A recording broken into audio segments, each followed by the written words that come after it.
اور پھر اس کے بعد دوبارہ یہ سب کچھ ہوا ہے. تو یہ سیریس سچویشن خدا نخواستہ دوبارہ حملوں کی صورت میں دوبارہ ہو سکتی ہے.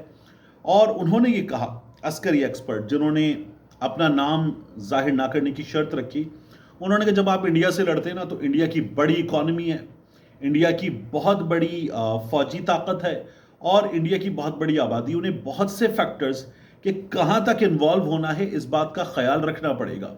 یہ جو لوگ ہیں انہیں کسی چیز کا خیال نہیں رکھنا پڑے گا، ان کے پاس کھونے کو کچھ نہیں ہے، یہ ویسے ہی بدحال ہیں، یہ گھس پڑیں گے اور یہ لڑیں گے.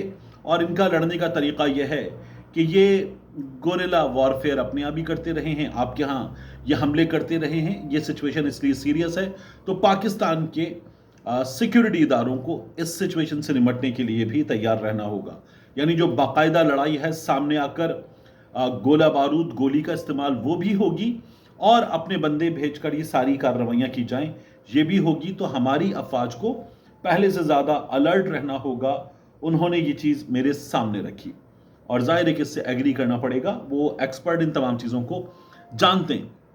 اب میں آپ سے عرض کروں یہ خیبر پختونخوا والا معاملہ، وزیر اعلیٰ والا معاملہ، سہیل آفریدی نے کاغذات جمع کرا دیے، مولانا لطف الرحمان انہوں نے کاغذات جمع کرا دیے جے یو آئی کے، شاہ جہان یوسف انہوں نے کاغذات جمع کرا دیے، زرق خان صاحب پیپلز پارٹی کے انہوں نے کاغذات جمع کرا دیے. اب یہ کاغذات جمع کرانے کا مطلب کیا ہے؟ جب ان سب نے کاغذات جمع کرا دیے تو یہ وزیر اعلیٰ کے انتخاب میں حصہ لے رہے ہیں. تو ایک جو فیصل کریم کنڈی صاحب استعفیٰ لے کر بیٹھ گئے ہیں، لطف الرحمان صاحب بھی کہہ رہے ہیں دیکھیں استعفے پر فیصلہ ہونا ہے. تو میں آپ سے عرض کروں کہ یہ آدھا تو مان چکے ہیں اور باقی بھی مان جائیں گے، لیکن آدھا تو مان چکے کیونکہ آپ اس عمل کا حصہ بن چکے، اگلے وزیر اعلیٰ بننے کی دوڑ میں آپ شامل ہو چکے. تو اٹ از اسٹل گنڈاپور، یہ آپ نے مان لیا کہ غلط بات ہے کہ اٹ از اسٹل گنڈاپور نہیں ہے آپ گنڈاپور. ایک دوسرا، اب اس چیز کو دیکھیے کہ پی ٹی آئی نے کس کو دیا ہے ٹکٹ. سہیل آفریدی کو آپ سب کو پتا ہے عمران خان صاحب کی جماعت کے صوبے میں اسٹوڈنٹ ونگ کے ہیڈ رہے ہیں، اور اپنی جب بچے تھے یعنی بڑے بچے ٹین ایج میں، تب سے پاکستان تحریک انصاف کے ساتھ ہیں اور وہاں سے اٹھ کر یہاں تک پہنچے ہیں. یعنی اس شخص کا جو سفر ہے وہ 15-16 سال کی عمر سے پاکستان تحریک انصاف کے ساتھ ہے اور اب تک ہے. تو یہ پاکستان تحریک انصاف کا نیچے سے اٹھ کر اوپر تک آنے والا ورکر ہے. یہ پاکستان تحریک انصاف میں ورکر کی کامیابی ہے. پی ایم ایل این نے کس کو ٹکٹ دیا؟ یہ جو شاہ جہان یوسف صاحب ہیں، یہ مولانا یوسف صاحب کے صاحبزادے ہیں، پارٹی کے ایک بڑے لیڈر کا بیٹا، باپ قومی اسمبلی میں، بیٹا صوبائی اسمبلی میں، ان کو ٹکٹ دیا گیا ہے. جے یو ایف اے جن کے پاس کچھ نمبر خیبر پختونخوا اسمبلی میں ہے، انہوں نے ٹکٹ کس کو دیا ہے؟ مولانا لطف الرحمان کو، فضل الرحمان کے بھائی کو. تو یہ کہاں کی جمہوریت ہے؟ آپ کہہ رہے سہیل آفریدی کہاں کی جمہوریت ہے؟ یہ کہاں کی جمہوریت ہے؟ آپ کہتے ہیں سہیل آفریدی کیسے صوبہ چلائے گا؟ یہ کیسے کیا جا رہا ہے؟ یہ کون سی ول آف دا پیپل ہے؟ پھر یہ جو زرق خان ہے پاکستان پیپلز پارٹی کے، نمبر آپ کے پاس ہے نہیں، آپ یہ کوششیں کر رہے ہیں. اب اس میں سب سے پہلے یہ جان لیجئے کہ پاکستان تحریک انصاف والے جا کے ملاقاتیں کر رہے ہیں پی ایم ایل این والوں سے بھی، اے این پی والوں سے بھی، دیگر سے بھی، کہ یہ نہ کیجیے، نمبر نہیں ہے، آپ کو بھی پتہ ہے نمبر نہیں ہے. تو سہیل آفریدی بلا مقابلہ وزیر اعلیٰ بن جائیں، اچھی بات ہے. اور اب یہ جو بعد میں کام کیا جا رہا ہے نا کہ سہیل آفریدی دہشت گرد ہے، سہیل آفریدی طالبان کا آدمی ہے، سہیل آفریدی کے را سے تعلقات ہیں، سہیل آفریدی ڈرگ ڈیلر ہے. تو میرا تو پھر اپنے اداروں سے سوال ہے، قانون نافذ کرنے والے اداروں سے، خفیہ ایجنسیوں سے، اسٹیبلشمنٹ سے سوال ہے کہ اگر میں یہ مان لوں ایک لمحے کو کہ سہیل آفریدی یہ سب کچھ ہے، تو آپ کیا کر رہے تھے؟ یہ سب کچھ طالبان کا ساتھی، دہشت گردوں کا ساتھی، ڈرگ ڈیلر، کرپٹ آدمی، را سے تعلق رکھنے والا، یہ ساری پانچوں خصوصیات رکھنے والا، یہ کیبنٹ کا بھی حصہ تھا، اسمبلی کا بھی حصہ تھا، سیاست کا بھی حصہ تھا. آپ کیا کر رہے تھے؟ تو آپ غلط کہہ رہے ہیں. یہ ثابت ہوتا ہے اس چیز سے کہ آپ اطمینان سے بیٹھے ہوئے تھے، آپ کو کوئی پرابلم نہیں تھا. اب اس وقت اتنا پرابلم کیوں ہے؟ اس کا ایک اور اینگل دیکھیے. اگر پاکستان تحریک انصاف کے پاس یہ جو ووٹ ہے نا 93 والا، یہ نہ ہوتا اور پاکستان تحریک انصاف کے پاس جو 73 کا نمبر چاہیے، اس میں 74 ووٹ ہوتے، 72 73 ووٹ ہوتے، تو یہ استعفیٰ نا گنڈاپور کا ایسے منظور ہوتا، ایسے.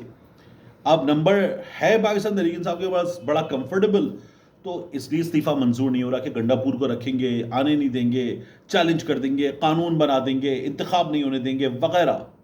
الیکشن کمیشن نہیں مانے گا، الیکشن کمیشن مانے گا ہی نہیں۔ یہ سب کچھ کیوں ہو رہا ہے؟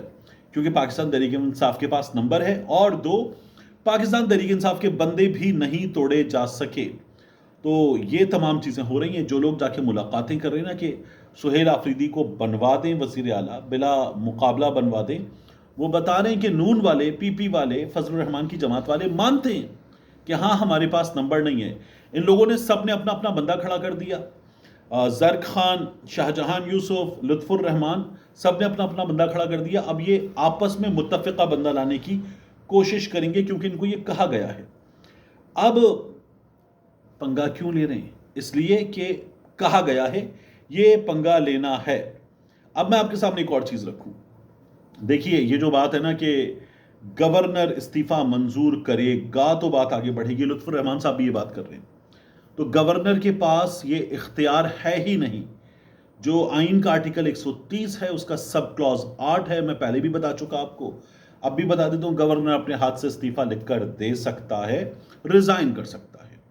آگے نہیں لکھا کہ وزیر اعلیٰ استعفیٰ دے سکتا ہے، وزیر اعلیٰ استعفیٰ دے سکتا ہے۔ یہ گورنر منظور کرے گا نہیں کرے گا، گورنر فیصلہ کرے گا، گورنر دیکھے گا، ہاں جی ہینڈ رائٹنگ اچھی ہے 10 میں سے 10 نمبر دوں گا، گورنر دیکھے گا جی اسپیلنگ مسٹیک ہے، گورنر دیکھے گا جی کیا لکھا ہے، کون سے ورڈز ہیں، ختم۔ گورنر کے پاس اس سلسلے میں اختیار نہیں ہے۔ آئین میں جہاں لکھا نہیں ہے نا کہ اختیار کے بارے میں، تو وہ ظاہر اختیار نہیں ہے۔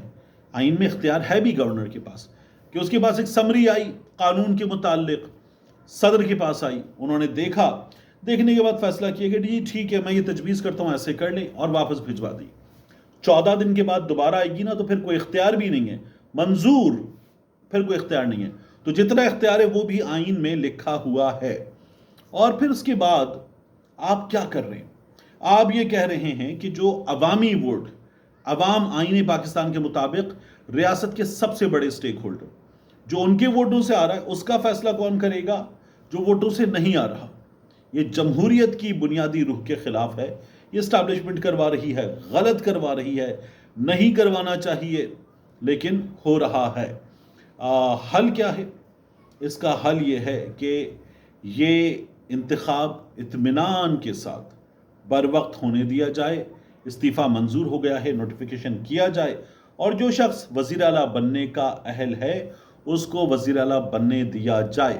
انا کا مسئلہ ہے، ضد کا مسئلہ ہے، اس مسئلے کو چھوڑ کر جو ہونی ہے اس کو ہونے دیا جائے۔